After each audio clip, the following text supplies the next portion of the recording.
Hi friends, Evelina here. Welcome to the Homecomings podcast, an Audible initiative sharing vulnerable conversations with purpose-driven creatives on their life journeys, all with the intention to inspire people listening to discover the meaning of home in their own lives and come deeper back to their truest versions of self. We use home as a metaphor to represent all that beckons comfort, familiarity, and belonging for your unique life journey. Whether that's through the work that you do, the people you surround yourself with, or the things that bring you the most joy in life. Because to live a life with more home means to live a more mindful and beautiful life. And isn't that the greatest intention for us all? I'm so glad you're here. Welcome.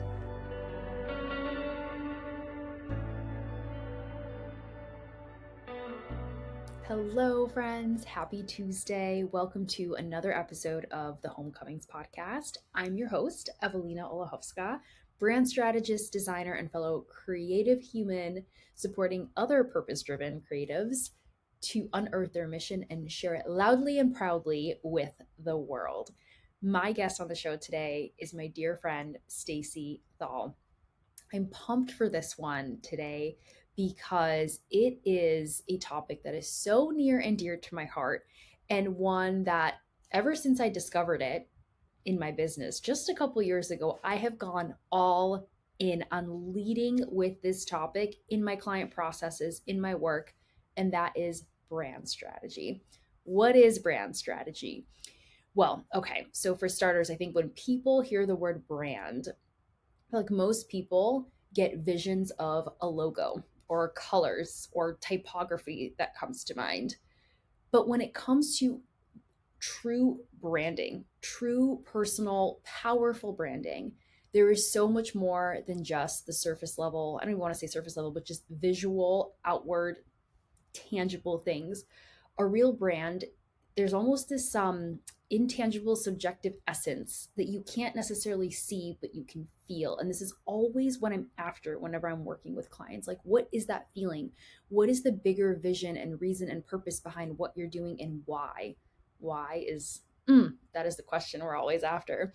So brand strategy takes a step back from the more visual, tangible, outward appearance of a brand and looks beneath the surface to question things like your purpose, your mission, your vision. What are your values? Who are you serving? Who's in your industry? And it really sets the foundation for starting a brand. When I came across brand strategy a couple years ago along developing my business, I was absolutely blown away. It felt like I had discovered like the holy grail in my process, because prior to integrating strategy, I was just doing design. When I would work with a client, I would ask them, okay, so what are you looking for? I would do a little bit of digging and investigation and understanding, like, what is your business, maybe why you started your business, things like that. But it wasn't until I got really strategic, really, for lack of a better word, but also intentional with asking deeper questions that I was able to unearth so much richness in my process. And then from there, once I garnered all those discoveries in my client interview process, in my what's now become a 3-hour intensive brand strategy workshop with my clients, I then sit with those discoveries and I use them as leverage to then create the visuals, the logo, the colors, the typography. And ever since honing in on this system for myself, I have seen the visuals become so much more stronger, because when you root the visuals in something like a mission statement or a purpose statement, or you understand who your clients are, what their pain points are, their fears, and you structure or you give meaning and reason to the visuals from that place, they are always so much more stronger. There's almost like there's an undeniable objectivity that's imbued when you craft a brand from that place. Because otherwise, a client could come to you and be like, well, I always have liked the color blue, so I want a brand that integrates blue. But what if your brand actually is meant to be more grounding and earthy and calmer, and we need to go with a neutral palette or some light greens? Making design decisions from that place then become, again, more objective and just almost a little bit more like undeniable. There's just deeper rooted reason as to why you're doing something. And then at the end of the day, I have found time and time again, clients leave feeling so much more confident, with so much more clarity, and so much more rooted in all that they're doing and what their brand stands for and what it looks like in the world, because they understand all the parts and pieces. It's really this incredible, and I love this moment whenever I work with my clients. It's like the light bulb comes off of like, oh, like, yes, this is all it. And then it comes together in the final step, which is designing the logo and all of that stuff. So there's my high level overview of brand strategy for those curious and listening. So anyone who currently has a business, who's looking to grow a business, or even just people who are considering starting a business and they don't know really where to start, strategy is foundational. And this is always what I lead with my clients. So I think this episode today with Stacy, who lets us in on so many incredible takeaways, is going to be invaluable for someone just trying to understand what really makes a successful brand. So I'm super excited to be bringing this one to you guys. Just to give a little bit of background on Stacy. Stacy is an absolute powerhouse. She calls herself an MVP brand strategist, which she absolutely is, and she's worked for really notable brands like Google, Walmart, and Yahoo, just to name a few. Maybe you've heard of them, perhaps. But it was so lovely to pick her brain on this topic and subject and hear her perspective and her approach when she works with her personal clients freelancing through her personal business that she has, in addition to diving into so many other talking points related to entrepreneurship in general as a whole. That, again, I feel like if you're a business owner or someone who is interested in business listening in, this is going to be so rich and wholesome to hear, because we're talking about ups and downs in entrepreneurship, niching down. How do we do it? Do we do it? When's a good time to niche? When is it not? Working with our services and pricings and being malleable versus being rigid. When do we say yes to a client? When do we say no? The power of networking. What are some tangible tactical ways to leverage your network or grow your network or put yourself out there? All of these things, plus so much more, are just a few of the main areas of conversation. So this one is jam packed with so much great wisdom related to business and entrepreneurship. And I'm really excited to be dreaming into future guests and conversations already into season 3 of the podcast that I want to start rolling out, that is catered more to these more specific topics for anyone that's tuning in and listening and wants to leave with more educational how to's and takeaways to apply into their own business or entrepreneurship journey. So there will be much more to come, friends. This is just the tip of the iceberg. And I can't think of a better person to be kicking off a deeper understanding of brand strategy and branding in general than my dear friend Stacy. So without further ado, friends, I hope you enjoyed this episode. My guest, Stacy Thal. We are rolling, Stacy, so I'm going to just jump right in. Stacy, welcome to the show. How are you doing today? I'm doing great. I'm so happy to report that I'm doing great. I'm happy to be here with you and I went on my morning walk and out in nature, and now it's business time. So I feel like Mm, I've got good balance already today. yes, I love that. To kick off the conversation, something I've been doing with a few of my most recent guests for the second season is asking a little bit of an icebreaker question, Ooh. which is, what is something that's been lighting you up this month? Oh, wow. You know, I lived in San Francisco for, I don't know what, 25, 26 years, hyper downtown, urban San Francisco.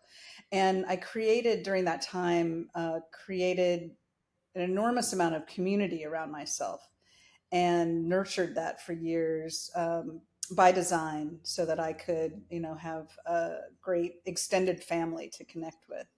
And then I moved a couple of years ago. I moved during this pandemic, like so many others, part of the mass exodus out of San Francisco to get more space and quiet and all that stuff. But I left all that behind. And recently I've been reconnecting with friends and having them come visit and visiting them. And it's just, whatever, as my mom would say, it's a shot in the arm. It's just so great. I'm an only child, and I crafted a life for myself to have my own business and to be on my own time. Nobody tell me what to do. Um, Mm.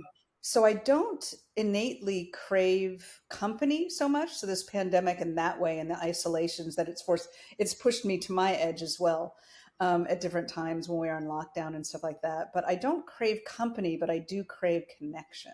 And Ooh. so, lighting me up, great question. Lighting me up recently has been this reconnecting with friends and being able to be in person and not on Zoom and not on the phone, because nothing beats that kind of in person chemistry.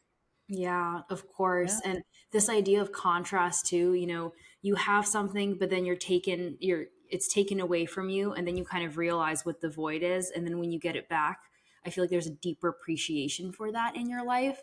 And I can relate very much with what you've shared because I also feel very much the same way. So it's lovely to hear that you're finding that the beauty in the contrast with something as intimate and special as connection, Yeah. in-person connection, because we all need that in our lives. So Yeah. it's really lovely to hear. And I think that the pandemic gave me a false sense a little bit, and maybe some for others as well can relate, a false sense of it being okay to be at a distance, right? Yeah. Um, so it wasn't until, because I got so used to only being, connecting with people remotely. So it wasn't until that settled down, and the dust settled from my move, that I began to like crave that in-person connection again. That's beautiful and so good that you're able to find it now and cultivate that now in this Yeah, season of life. thank Yeah. you. Of course. Well, I'm excited to dive into more of your story and your journey, especially as it relates around business and entrepreneurship. So, to kick off, I'd love to ask if you can share maybe, we can call it an elevator pitch of who is Stacy Thal and what is it that you do? What is your business? What is the vehicle by which you live and breathe? And we can call it, the career, the thing that brings you the joy and the purpose in this season of your life. Yeah, thank you so much. So, what I like to say, but is probably not explicit enough, is that I help as an MVP brand strategist. I help founders and other business owners sleep better at night. And how I do that is by helping them create what oftentimes is one of the greatest building blocks for the amazing failure rate that we see for businesses. 90%, maybe more now these days, within the first 5 years, 90% of businesses fail. And one of the things that folks skip over oftentimes is the foundational brand strategy one needs in order to understand who we are as a business and also differentiate in the marketplace. And so I help founders, business owners, CMOs tease that information out in order to inform and inspire a real differentiated look and feel and voice and tone for their brands. That's great. You mentioned the statistic of 90% of businesses failing. Can you speak on that a little bit? Like, why is that statistic so high and what is happening? What are all these people getting wrong? Well, I think that, yeah, I think that it's all well meaning. I mean, it's that we have a lot of both creative people and mercenary people looking to either, in the best possible way, get their service or their idea or their help out into the world, and then other people looking to simply make a buck in this capitalist society. So a lot of people have a lot of great ideas out there, but that doesn't mean that doesn't a business make from that, right? So it doesn't mean that you have a solid something that the world wants. That's one of the, there's no market fit, and people get convinced that they have a fantastic idea and it might not, there may be amazing, amount of competition. It could be all sorts of different factors that you don't can't find your market. So that's a big factor for sure. Another factor is greenness, like not being savvy at managing. It's a very different thing to go from being in-house somewhere and having, ambition internally to being an entrepreneur and doing everything yourself, including draw the right people to yourself and retain them so that you have good advice, that you have good support, that you have good people, in their lanes carrying out whatever it is to see your mission through. So all those different things are building blocks for sure. And it can be the economy is very, like we just saw in the last year plus, this, bank crash that took so many startups down, and that um, tighten the purse strings from VC and PE funds that were kind of throwing money, especially at tech things. And then AI comes in, and now Oh, there's this big AI rush, like the gold rush or the green rush with cannabis. Now there's this AI rush. And so there's going to be a lot of people that, for good reason and for reasons of ambition, just trying to make a buck, that are trying to get in on this. That, well, there's no, perhaps there's no there, or there might be too much of a glut. So I don't know, it's just it's the free market world that we live in. yeah. But one of the things is that lots of times for brand, people think, oh, my cousin is a graphic designer, he can do a logo for us, boom, Mm, we have a brand, right? yep. And I like the color blue. And then that's kind of the end of it. And, people throw up a website. So that happens to me all the time, where people enlist me after they've done something like that, where they then realize either they need to get serious because they've found a market, and they have, now studied their competition and see what they're up against or what the opportunities are. Or they've gone down the road of not paying attention to this kind of foundational stuff. And so they need to, pivot, because they have some learnings back that about the things that are working and not working with their target audiences. So that's when I'm enlisted sometimes to swoop in and help with the refresh, brand refresh, which is always good. Yes.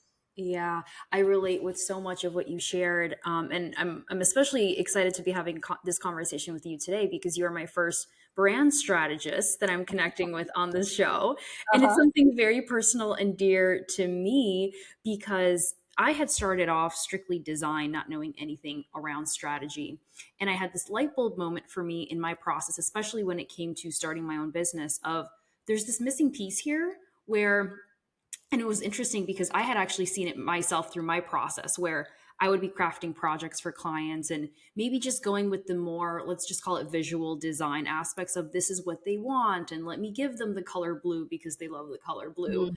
And then there would be 200 iterations and, clients coming back and changing stuff last minute. It felt like there was something missing, the substance and the foundation. There was something that the whole process wasn't grounded in. And it wasn't up until I had come across this graphic design, we could call her an influencer of sorts on Instagram, who was talking about a course that she calls the mapping method. This woman, Carliana, I'll link her in the show notes for people interested. But I invested in her course, which was the first, we can call it my first foray into brand strategy and discovering, like, whoa, hold on, there's this whole other layer and process that needs to happen before the design even begins. And that's understanding who you are, what you do, what you're about. And when we're able to garner clarity around some of those important key points, that's when the design comes and it's so much more easier and feels more cohesive. So I'm curious, in your experience working with your clients around brand strategy specifically, maybe if you can give us an overview of, maybe we start with the foundational, what is brand strategy, so for people listening they're like, what is this about, and then specifically how you approach working with your clients as it relates to the strategy piece. Yeah. Well, first I'll say it's really interesting. I think that that's how I got into brand strategy as well, sort of reverse engineering it and finding out over time that there was a piece missing, because I Mhm. went through what you went through, which is unending iterations, because everything is then subjective. Today I Yes. like this, tomorrow I like that. I showed it to my wife, she prefers this. I Yes. like all that with the kind of clients I had was like, whoa, what do we do about that? And still sometimes, the brand strategy can feel a little fuzzy. But it gives, at least at the end, it gives a true north to point toward, to hopefully move through the approvals process if there are whatever all the buzzwords, if there are different stakeholders throughout a company or whatever it is, people that have a say about things. It can at least give you something to point back to. And that's how I discovered brand strategy as well. as a creative person that was in the marketing and advertising world, is that when we didn't have that foundational stuff, there was nothing to go on. So they would maybe, a client, or I spent a lot of the years in-house as well as agency in-house, as a creative director and brand director. And we would get some kind of brief would come over. But it was always the question was like, based on what and how is this going to connect? That's brand strategy, is connecting what the company's goals are with what your clients, end users, customers really need and want, right? So it's one thing, like, we want to be this as a brand, but who are you serving? Who are you selling to? And trying to connect those dots. So looking at your mission for your company, your vision for your company, your values of your company, through the lens of not only who you want to be in this world, in this business world, how you want to act and inform your culture day to day, but also how you want to go out into the world. And then it gets Mhm. into brand positioning, and reasons to believe or value propositions, your highest benefits, that may differentiate you in the market from your competition, why customers and users, clients would choose you over others. Yes, I love that. And as you were speaking, a question that I think popped in my head, it's actually something that I've been sitting with for a bit, and I brought up in a recent brand strategy session with a client. And that is, I guess we can call it like the weight of how much a brand's personal mission, vision, values that's unique to them, like say the company, versus the values and the importance of their audience, who they're serving. And what I've refined and honed in, at least for my process, is I feel like it's a pretty 50-50 split in a way. You want to get very clear on who you are and what you stand for and what's important to you, but then you also have to consider who you're serving. And then we could even think about it in thirds, where there's the market also. What are the competitors Right. doing?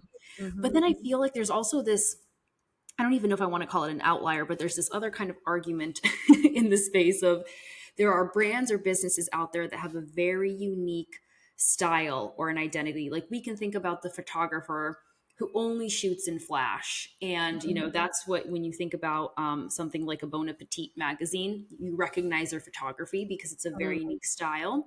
And so they don't cater to the audience. They more so are like, this is who we are. And if you like this style, then, work with us. Yeah. And they're very maybe particular on the clients that they work with. So I guess the question is there a right or wrong, or are both things okay? Does it depend on who you are, the industry? It's a question that I've been kind of sitting with recently, and I'm curious if, in your experience, if you either worked with clients like that, where maybe you're a little bit more malleable in crafting their strategy, or kind of establishing something that's more rigid, and maybe if there's any variables that come and play with those processes of, could one be better or worse, or that kind of question. So curious on your Yeah. thoughts. I don't know if it's better or worse, but I think that it goes back to intention. Hmm. I hope I'm answering your question. That I've had the good fortune to work with all sorts of different companies and brands and nonprofit organizations. And when you have a mission driven organization that is like, here is who we are, we know who we want to serve, whether it's a nonprofit and something, that is just like doing good in the world, or it's a product that comes from a really great place around sustainability and trying to make the world better, whatever it is. Um, their intention for being in business might be to make the world a better place. And so their profit driver is not as intense as other businesses might be. So they Hmm. can afford, literally, to say, here is who we are, you know, and feel confident that they have some sort of market or audience or whatever it is, a constituency for their business. But they can stand, firm in how they want to, what their brand personality is, how they want to express themselves in the world, and like, come what may, right? Like, like, either do business with us or don't. Like, you're gonna Hmm. like us, or I was a little bit like that. I must say, in high school, I think I was voted the superlatives in the yearbook. I was voted most popular and also most hated.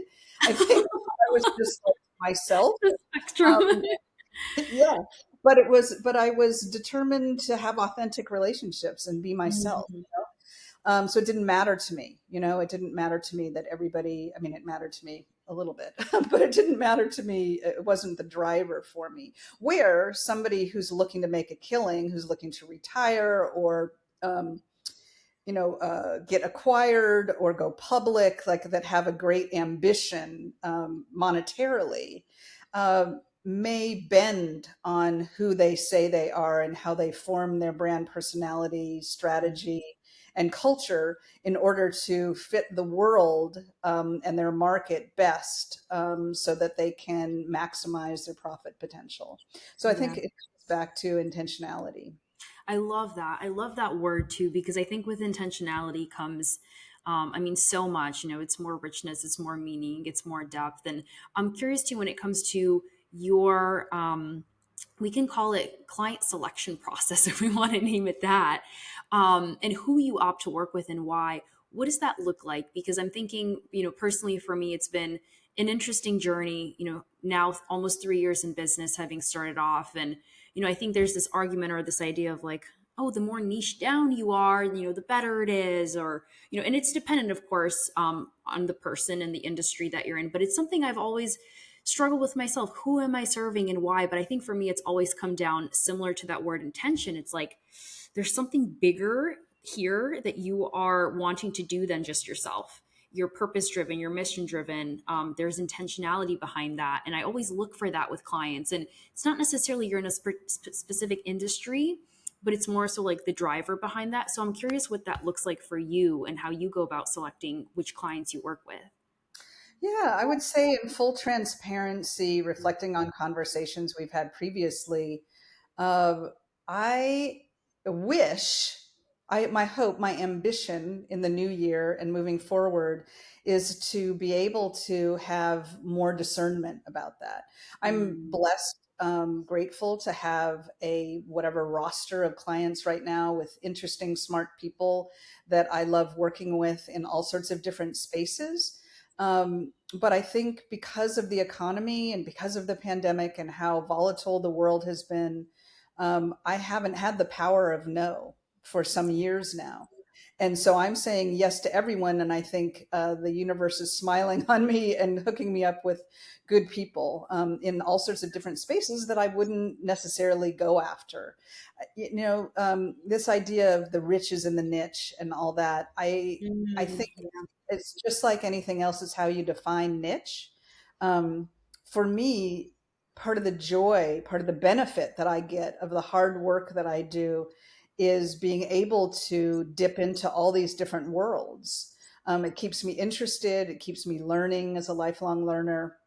I get exposed to all sorts of different smart people in all sorts of different spaces that I normally wouldn't know anything about. And I can pull all that experience that I get, all those learnings, and bring them to bear for the next client or a different client, because so much of that is transferable.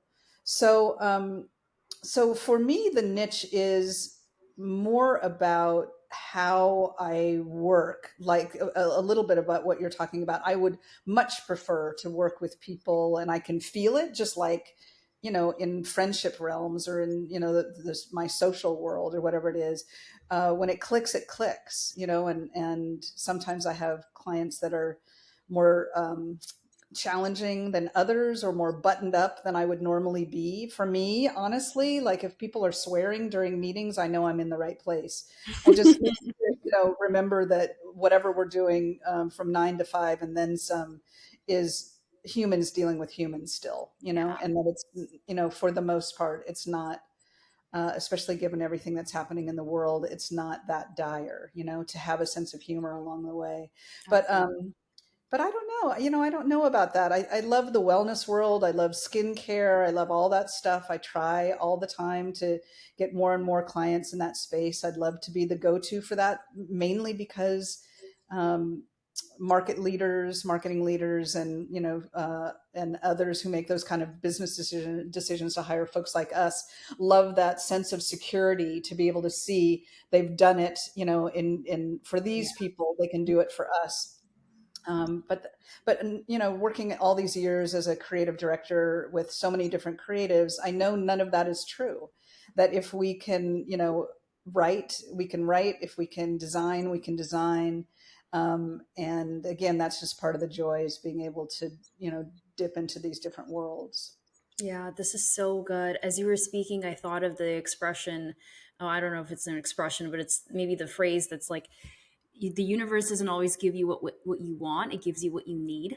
Uh-huh. And Right. sometimes in those unexpected client leads, you say yes, and it ends up opening a whole world that you didn't know, or you might have not discovered. And as you were speaking, I was thinking of my past client interactions and relationships, where I'm so lucky and fortunate to be blessed with having worked with all amazing humans, truly, like just the kindest, sweetest souls. But when I think about also for, we could call it my ideal dream client, there's the artist and the designer in me that would love to just work with, jewelry artists and, Mhm. painters and, all these kind of craftsmen. But I've said yes to orthodontists and veterinarians. And so there was a really interesting client that I had with, they were developing a brace for plantar fasciitis, which was like the most random thing Fantastic. ever. That's going to come up at some point, hopefully not for you, but for Yes, others. And of it's helpful. course. Well, I Yeah, have like this beautiful custom designed arch massager if and when I ever hit a plantar fasciitis oh, point in that's my great. life. Totally. That's fantastic. Yes. Yeah. But the point being, with all of those really unexpected markets and industries, the human behind all of those, brands were just, they were so incredible. And there were so many interesting teaching points and moments that I found have been applicable in those, we could call them ideal market clients, like the jewelry artists and the painters and all that stuff that I've also had the pleasure of working with. And going back to that word intention, I think that's always the guiding light. And it's interesting what you shared about knowing and intuition, because there is that element of it too. And it's something that it's really just it's hard to put into words. But and I'm sure probably for you, when we get on a call with our leads and prospects, at least for me, I know within the first few minutes, just by kind of feeling out an energy of like, okay, yes, or Or no. no. Oh, yeah, Yeah. or no. And that's just like all the time I talk about that, is that at that level of the kind of like filling the pipeline level of trying to meet, like you said, with prospects, potential business, is so much like online dating. It's just so much like dating for me, because Yes. either the chemistry's there, it could grow over time. How desperate are you to have a second date? I don't Yep. know, right? All those Yep. things to your decision making. But I would love, like I said, I would love to. I hope the market settles and continues to open up for all the good reasons. I think there's so much great creativity happening now, and so much opportunity.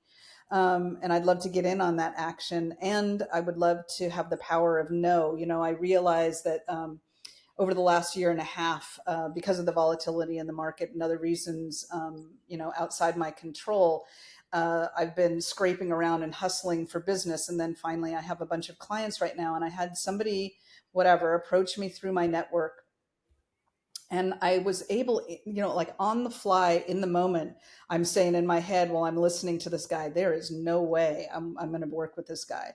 I know he Mm, doesn't have a lot of money. I can tell already. He's not going to be able to, whatever, hire me for what he needs and what I want to do for him. But I thought I could run him through a kind of DIY something. And what went from what could have been, a month-long engagement for $15,000 instead went to a 3-hour engagement for $1,500 to run mm, through, like, teach a man to fish, because that's where his budget was at. And that's pretty much all the time I wanted to spend with him. Bless his yeah. heart and all that stuff, wish him well. But I knew that there was just no way, right? I was not giving him a second date. No way. Yes. Yeah, but you gave him a little a first one, and it seems like it still worked out in both of your guys' favors. And this is actually, it's really interesting that you mentioned this, and it brings up an interesting talking point for me, which is the malleability and flexibility of our services as freelancers, mini solo or solopreneurs, mini agencies.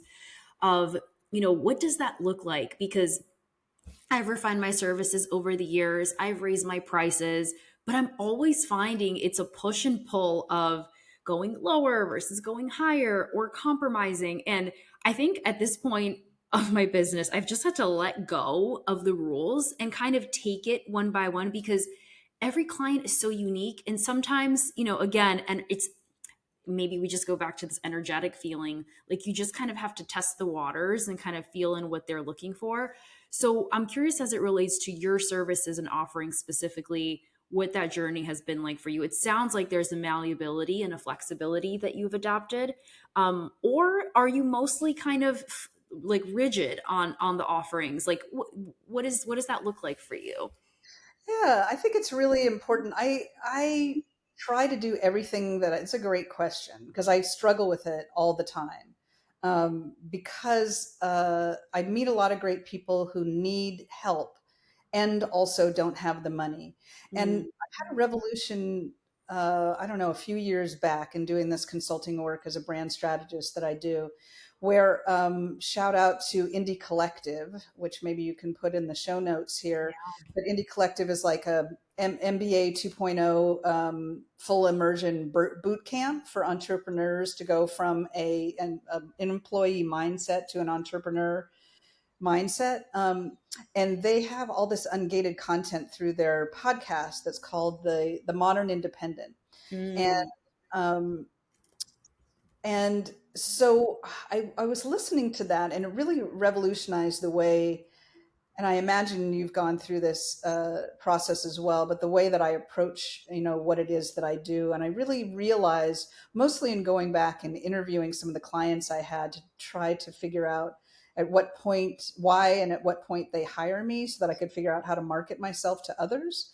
Um, where I understood in hearing them reflect back to me what I was really providing mm, wasn't so much the things, it was more of what we would think of as soft skills. And that combined with the whatever ethos and lessons and model of Indie Collective was about being paid at my level as a consultant for the value that I bring and the deliverables that I produce rather than some sort of hourly, mm, right? yes. And so that created a whole new bit of problems because how do I know what my value is to others, Yeah. right? So I had to make a study of that. So I try to work with people within their budget, but still honor the value that I bring. And I try to be rigid about that, but not about what the end product is. So I have a new client right now, a woman who has a really great community serving business that has a lot of different tentacles, and she's looking for my help with kind of brand architecture, how to get it all under the umbrella with her sort of at the top of it as a brand herself, with all these different interests she has, and she don't have a lot of money. um, Mhm. but I would love to help her. And I know that it's really what I'm going to do is going to be really valuable. So I think it's about, for me, writing that line of being able to have these kind of a courageous and transparent discussions that for me, and maybe I will say as a woman, that I am not conditioned in the society. It's like I'm a bad girl if I'm talking about money, or if I'm not Mhm. just saying yes. And I see that, I'm married to a man, and I see him interacting with the business world and around these kinds of, so I see that intimately, these kinds of discussions around negotiations around money with a much better like ease and facility and confidence around it Yeah. than I have when it comes down to the conversation. Not in my head. In my head, I feel like I know my value, but when it comes down to the conversations, Yes. I can balk.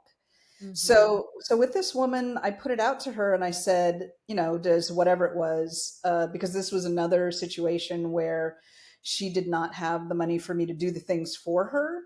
And she wants them done really fast. And she wants to have a lot of say around them. So I pivoted and said, like, let's workshop this together. Like, I'll be your helpmate. I'll run you through these things. You'll go away and write some of this brand strategy stuff, and then I'll come back and vet it with you. Um, and I think I pitched her $2,500, and I said, "Does that sound fair and within your budget?" And she came back and said, yes, gratefully. And then I always have that moment, it's like, should I say $3,500? But I did some math around that about how long it would take me, and also thinking about how much it's going to help her, and the clarity I had after, tuning into my discovery call with her, my first discussion with her, and understanding how important this was for her and how committed she was to doing it, and how um, incapable she was, not of grokking the ideas and getting the work done, but staying focused on the task at hand and knowing what the elements were that she needed. So I knew it was going to be very valuable to her, to like hold her hand through this process and educate her about what she needs to create this foundation of her brand. Yeah, so much of what you shared is so relatable, Stacey, especially the piece on the money. And also especially the piece as it relates to, man versus woman, not to kind of like put us into buckets, but I've had multiple conversations with on this topic specifically as it relates to, women speaking about money, negotiating their worth versus someone who is a man and talking about this stuff. And so that's been a journey for me as well. It's like this constant, like you mentioned it so beautifully, like it's the voice in your head that's like, yes, I got this, I know what it's worth. But then when it comes to the conversation and actually articulating it, I don't know, it's been a journey for me personally of like there's a few elements that come up. There's a little bit of the lack mindset of the white knuckling of like, oh, I don't want to lose this client, I need this client. And it's the, yeah, again, it's the push and pull is the expression that's coming to me of like standing in your worth, articulating that, and trusting that, if it's meant to be, it will be. But if it's not, that's also okay, because maybe something better or bigger is on the way. But it's beautiful to hear that, and again, it comes with time and obviously learning the lessons. But it sounds to me like you've reached a lovely sweet spot, if we want to call it that, of playing this dance, we could say, of hearing the client out, and I don't even want to use the word compromising, but just kind of meeting both parties, meeting in the middle and making it both valuable and worthwhile for either side at this Yeah. point. I think the word, rather than compromise, that I'm focused on is discernment, right? Discernment. It's just like saying back to the dating thing, to have some Yeah, discernment. If yeah, your goal is to, whatever it is, buy a house and have kids, fantastic. If that's not what your date is interested in, you got to figure that stuff out yeah, sooner than later, right? Sooner than yeah, later. So many people, don't have those tough conversations up front in either of these realms. So I think that the truth is, the transparent truth is that when I have a foundation of clients in, and I have the pressures of my household requires two incomes, including mine. And hmm, that's been tough over this last 18 months in this pandemic, until just the last month, where I have this, or 6 weeks or something like that, where I have a good amount of clients, and clients that stretch into the foreseeable future, like on ongoing retainers. yeah, And honestly, that's what gives me the power to say no, or to have that discernment, to not compromise myself, to have the discernment between weighing, in real time, the time that I have, the interest that I have. But the only way that I can do that, for me, that's very personal, is that if I have some sort of foundational money coming in, so that I can have the discernment. Otherwise, yeah. it is that, as much as I want to cling to my value, that gets eroded when I'm in fear. That's just the truth. And so I have done everything I can to position myself so that I have some kind of foundational stability, so that I can do my best work in the best circumstances for all. Yeah, yeah, definitely. So good. Mm. I wanted to dive a little bit into your specific business journey of how you came to freelance now. A question I love to ask fellow entrepreneurs or guests that have been on the show who have their own businesses is this question around, did you ever know you wanted to be a business owner, or did you ever see yourself in this position? Because I imagine for most of us, we came from very traditional 9 to 5 backgrounds, working for someone else.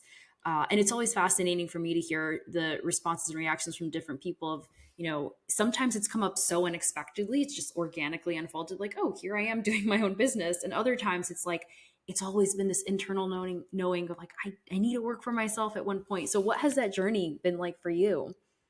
Yeah, that's such an interesting question and something that I've reflected on. I have to say, shout out to my parents. My parents were both freelancers.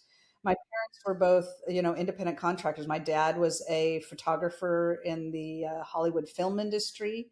He had an agency that he worked with, but he also worked freelance. And then my mom created her own little whatever business as an administrative assistant back in the day, worked her way up in corporate stuff later. But when I was a kid and an impressionable kid in that home, I was in a home with two freelancers, and I saw their independence that they modeled for me, and their ambition and ability to run those businesses. But I don't think I had any awareness of that later in life. My ambition was to be a film director, but it was at a time where it was really, really difficult for women to break into that industry. There weren't all the content outlets that there are Mm, today. So I spent a lot of years putting an enormous amount of energy into that and trying to make that happen, and then doing day jobs during the day.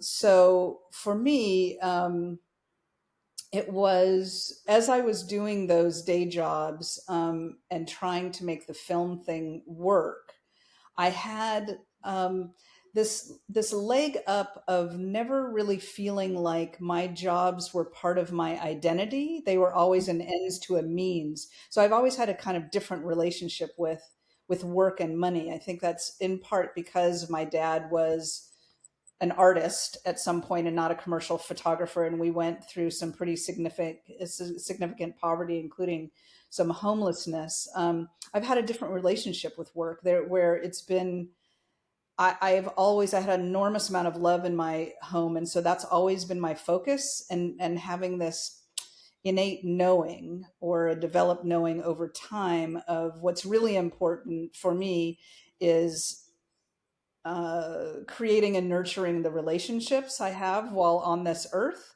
and that work is just the thing that buys me freedom. And it doesn't mean that I don't get pleasure out of it and things like that. I do, and there have been times, certainly when I was pursuing film, I was had great ambitions for sure, but I wanted to be able to continue to say that I was a writer, the way that I was trying to buy my way into the film industry. I had a little bit of success. You can find me on IMDb if you want to hear more about that. ooh, So for another podcast, yeah. but it wasn't enough, to pay the San Francisco style bills.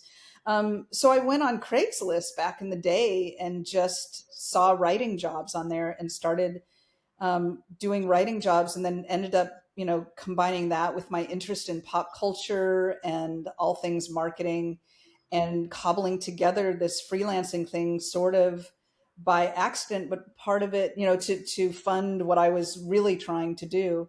And then I had to again pay, San Francisco style rent. So I just ended up building that business, and I had a successful marketing and advertising consultancy that I just worked my way into over time, built on experience that I was building over time, leaning on my facility for copywriting, for writing, and some common sense, and just was able to make something out of it. Yeah. So, and then I also had a couple of, I had one good boss and one bad boss. Like one extreme good boss and one extreme bad boss. And the last bad boss I had, I was just like, I can't do this. Like I Mm, cannot take orders from someone who's not walking the walk. Like I spend over 40 hours here of my life a week, yes. and some of my time and my sleep thinking about this. There's got to be a better way. So that's where that started. And of course, I mean, part of my story is that I did that business successfully for 10 years and was able to buy a house as a single woman in San Francisco, no small feat, especially given where I came from. But then the economy tanked. So again, like huge factors outside myself, powerlessness, where I went in house then for years and years to find a port in the storm so I could keep that roof over my head. Yeah. But each time I would, I got laid off 5 times in the last 10 years because I was in that volatile world of Silicon Valley marketing and advertising at Yahoo and Google and Walmart. And so I would default back to this consulting work, and it was always just more of a pleasure, not only because of the people that I worked with and the work that I did, but also because of the flexibility it gave me to attend to my own needs, so that I could serve my clients and the world, and nurture, what's important to me is the relationships with the people that I love. Yeah, that's Also, amazing. Thank now you for sharing. watching Netflix. Yes. Thank you for sharing all of that, Stacey. I didn't even know the depth of your story on that level, so it's all fascinating for me. Especially the piece on going back and forth between consulting and then having to go in house and work for someone else. Because I imagine after having gotten a little taste of the freedom, and I'm curious, how did that transition to go back in house feel? Did you go in with resistance, or given the circumstances, did you welcome it maybe with more open arms? Because I know for myself, I tell my friends I'm never going to work for anyone else because this is like the ultimate, I get the freedom, I set the schedule. But push comes to shove, if I ever do have to, I recognize I may have to be open to that. So what was your experience in those moments like, especially oscillating between working for yourself and then having to go back and work for someone else? Yeah, it's a great question. I mean, I cried every day Mhm. because I lost my freedom. It might not sound unique these days, given what happened where we were all pushed into remote work, or so many of us during this pandemic. But back then, being able to do the work that we do today, in brand and strategy and creative marketing and advertising work, digital marketing, whatever, all the things we do. That was sort of unique, and I was really wedded to my freedom. But again, the driver to keep that roof over my head was the primary thing. And so I cried every day until that direct deposit paycheck went into my account 2 weeks later, and they're paying for my benefits and kicking into my 401k. And then it was like a holiday every 2 weeks. And I got Yeah. really wedded to that. The stability of that answered something in my soul that was really, really important. And I enjoyed a lot of the work that I did in house. I also did 5 years at a proper agency and had great collaboration with really high end creatives on the design side, especially. And I loved all that work, and I loved the steady paycheck of that as well. So, but I realized during this pandemic, in the kind of professional existential crisis that happened for so many of us, the forced soul searching that came out of that kind of isolation, and the clarity, at least for me, on this bringing into stark relief what really matters, with lots of people dying around us, um, was that the kind of I have to be well, Yeah. on this earth to nurture my relationships, let alone whatever business stuff. And to be well, I don't know that that's working 60 hours a week, And also, I realized in my voracious want, especially given my background, for a steady paycheck, that was an illusion, that on average, I was getting laid off every couple of years. And it was really um, disruptive. I didn't take it personally. It was always with dozens or hundreds of others. Um, but but it felt very personal in that, where am I going to get, my mortgage money from? So um, yeah, I don't know. I think that it's been a journey, in that balance. Now, for me, the flexibility around that is paramount. And also, I have these pressures of being my silver hair giving me away, closer to the end of my work life than the beginning. Let's say that. And so I would love to have a steady paycheck, but I don't know that I have 40 hours in me anymore unless it's something that I really care about, Yeah. with really interesting people. Because I am my best boss and I have a really interesting life, work life, dipping into all these different businesses. And I'd really have to, care about what it is that I do, if I 9 to 5 did again. But I don't know that I have it in me either, because there is this entrepreneurial spirit that I have where, at least at this point in my career, where it's really important for me, for my, I am your best employee or whatever consultant when Mhm. I'm well, mentally, physically, spiritually. And in this world that has so many things happening in the news and so many different also wonderful, beautiful opportunities and so much content to take in and all that stuff. I need to take care of myself. And that takes, time and effort and consistency. And I don't know that 9 to 5 plays into that anymore. Yeah. Yeah, totally. And I think, it's really interesting hearing your journey, especially you navigating all the layoffs and all that, because I feel like if there's one, I mean, there's a lot of things that comes into entrepreneurship, but this concept of resiliency and really weathering the storm of ups and downs, it sounds like all of those past experiences that you've navigated, it's almost like they are further instilling the preparations for you now to do the entrepreneurship, especially as we've connected this year and discussed, personally the ups and downs that come with the industry and our businesses. Some months are bone dry and others you're overwhelmed with the work, and it's always the roller coaster, and finding that through line of like, okay, I got this. It's the ever evolving, I think, struggle. And a lot of conversations I've had with entrepreneurs and business owners, it seems to be the one of the most, biggest things that everyone is always navigating and trying to face. I wanted to, before I jump into my closing question, Yeah. I wanted just to quickly touch on this concept of networking, because I feel like the way that we got connected was so lovely and just kind of unexpected, but I feel like it had to happen for its reasons. Because when we talk about energies, I think for both of us, when we got into chatting, it's like, oh, like there's something here for us to maintain contact and all of that. And so for people listening, just to give a little context, Stacy and I connected through Huddle, which is, we can call it a digital, what do we call it? A digital hub for I think entrepreneurs. well, I think it's like a dispersed agency model. Mhm. So, like a startup serving, business serving agency, but Yeah. not in a classic sense, in that there's not one set uh, one set of people to draw from. It's like a matchmaking service Yes. in that way. Yeah, I like to almost say like a more intimate Fiverr or Upwork Yeah, with a yeah. community, which is really, really lovely. And every month there is this show and tell that Huddle does, where different designers or people in the community present the work, their projects that they're working on. And I had just completed a social media strategy for a client, and I shared that.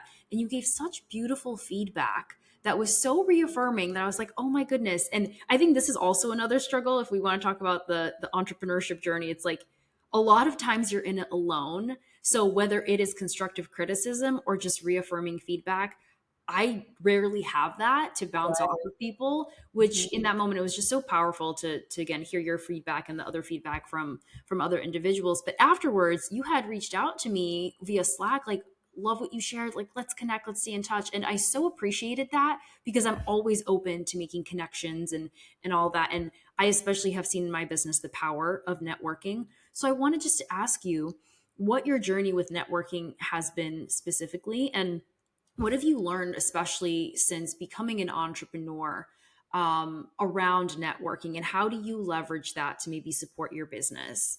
Yeah. Yeah. Another great question. I would have said, in this last, let's say, just in whatever pandemic era, in trying to build my business that way during this time, that I would have said it was my least favorite thing, where I was just cringy, like, oh God, it just felt like going to a party when you're not drinking or something. It just felt Yes. like such social pressure, like, ugh, I love people, but not that many, Yep. not that's a lot. That's a lot of people, a Yeah. lot of strangers, more back to the dating, kissing so very many frogs before meeting fantastic people like you. At the time that I saw your presentation and when I reached out to you, I was doing a lot of networking and just trying to be open to getting outside my comfort zone and knowing that again, having been laid off, whatever, 5 times in the last 10 years, so many people that I work with were scattered to the wind, and a lot of them laid off by all the big names and Twitter and all that stuff that where people are getting laid off from. So the path of least resistance to work for me, which was former colleagues that I'd worked with before, they knew I was whatever awesome and fun to work with and did good work and they could count on me. They were scraping around for their own, like what the hell's going to happen with them. So I knew I had to widen my network, focusing on LinkedIn only to keep myself sane. There's so many different outlets, but to keep myself sane, focusing on LinkedIn to try to build awareness about what it is that I do. And also going through that process courageously to try to hone how it is that I talk about what I do so that I can more adeptly help people understand how to hire me. And so a lot of that was kind of like practice as well, as much as I wanted to get it right every time. And that was really helpful in that I was exposed to the whole spectrum of people that had their elevator pitch down.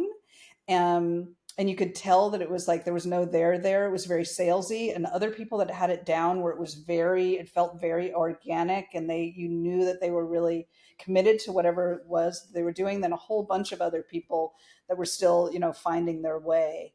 So I think it was a good lesson for me. But what it has done in my vulnerability and courage, Brene Brown style, Mm, um, was get me outside my comfort zone consistently and therefore expose me to people like you and a handful of others that I feel like I'll know forever.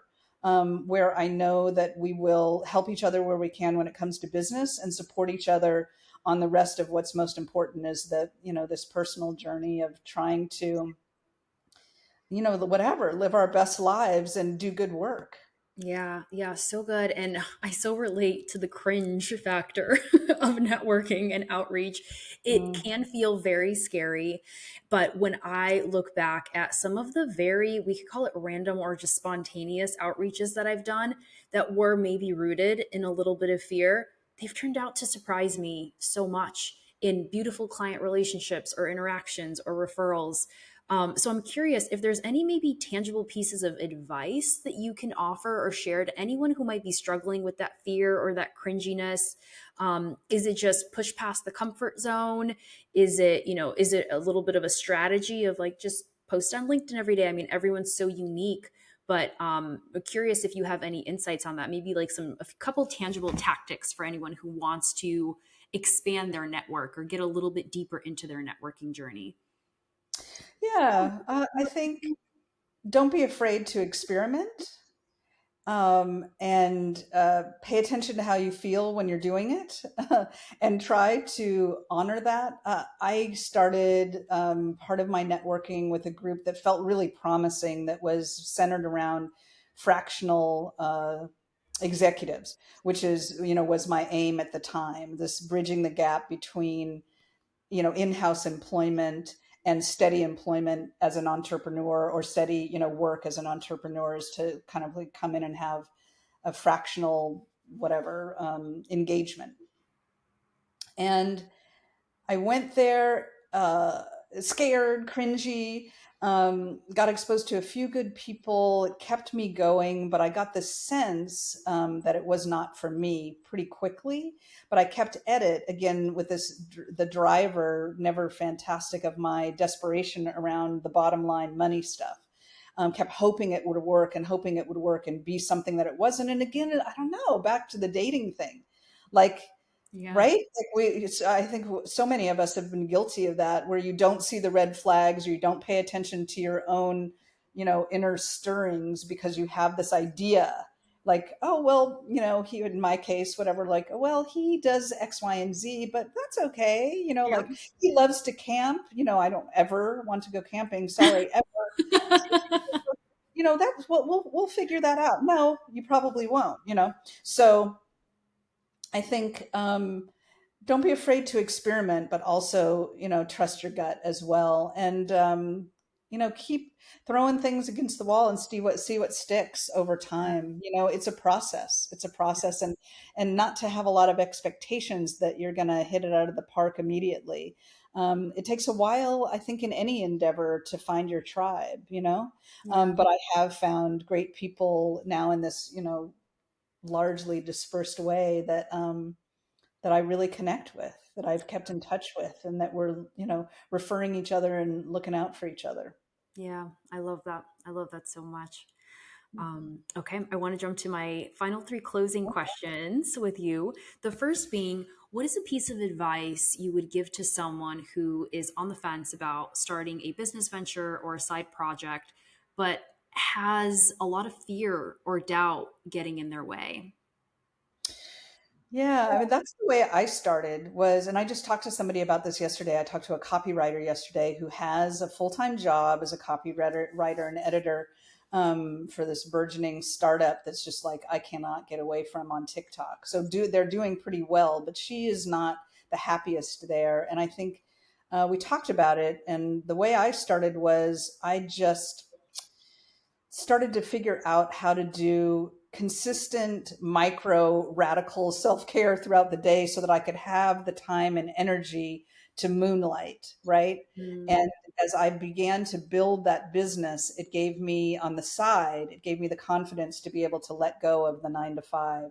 So I think, again, it's just about embracing the process and being in it for a longer haul than you may imagine, and whatever your comfort zone is about that. For me, because, again, I hate to say it, but in transparency, like, money for me, meaning freedom, money is a big driver, and if I don't have that answered, I can't, I don't want to be serving my clients, petrified all day long, about stuff. that's So I needed to find valid. that balance, and whatever that tipping point was. Yeah, that's so, so, so valid.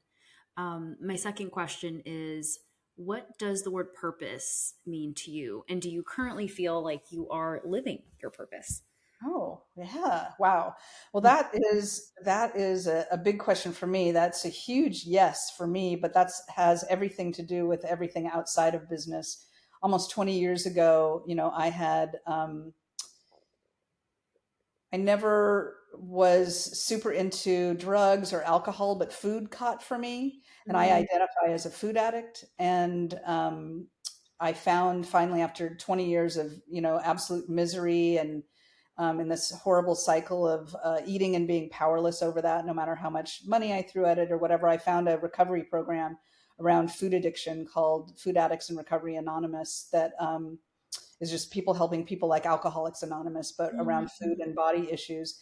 And so my whole life was changed then and directed towards service to others. And that's where my purpose lies. That, mm. and I would say, again, broken record with me, nurturing those relationships with my parents, wonderful, loving, fantastic parents, and my husband as well, and, our family and friends and stuff. So, yeah. That's beautiful. Thank you so much for sharing, Stacey. Mhm. My final question. So, this podcast is called the Homecomings Podcast. Everything that I do is centered around this idea of home. And of course, home is very subjective and nuanced and personal to everyone. But I'd love to ask you, what is your favorite memory of home? Mm. I think I may be making that now. This is the Mm, first home, the home that I'm in now, that my husband and I bought a couple years ago, inexplicably, you know, whatever, by surprise, in suburban Sacramento after being urbanites for so many years. Um, I think I'm making that for myself now. I don't know that there's anywhere. I mean, home, I grew up in Marin County, and home will be that sense of the way that, like, wild mustard flowers were growing. I can smell it now. mm, see the hills, in fall that are brown and not green. It's just like comes up for me. I grew up in Western Marin in the San Geronimo Valley. If anybody's in Lagunitas, where the beer is named after.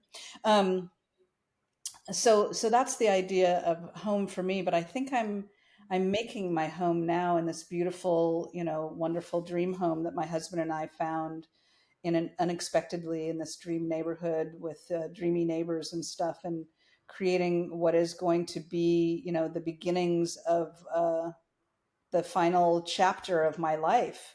Hopefully, a long, long, good read, but whatever it is, Yes. the final chapter here. That's a Oh, great question. Thank you. that's so good. Thank you so much for sharing, Stacy. Thank you so much also for being open to this conversation and coming on to the show. This was so lovely. I'm so glad we got a chance to connect. Can you just Me share too. with everyone where they can find you if they want to work with you, if you have a website or social media handles, please plug them. Yeah, thank you so much. And thank you for the conversation. You're fantastic. Love to spend any time with you privately or publicly, for Yes, sure. likewise. So my name is Stacy Thal, Stacythal. So stacythal.com. And what I'm doing today is slash MVP, like minimum viable product. So stacythal.com slash MVP is what I'm up to today. But you can see me online at stacythal.com, just like my name. Perfect. Thank you so, so much, Stacy. Appreciate you. Hi again, it's me. Thank you so much for tuning in. Hopefully, you were able to garner some takeaways and nuggets for your personal home journey. If you enjoyed this episode, it would mean the world if you left a rating and review.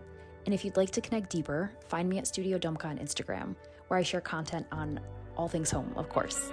Sending a big, cozy, homey hug your way, friends. Till next time.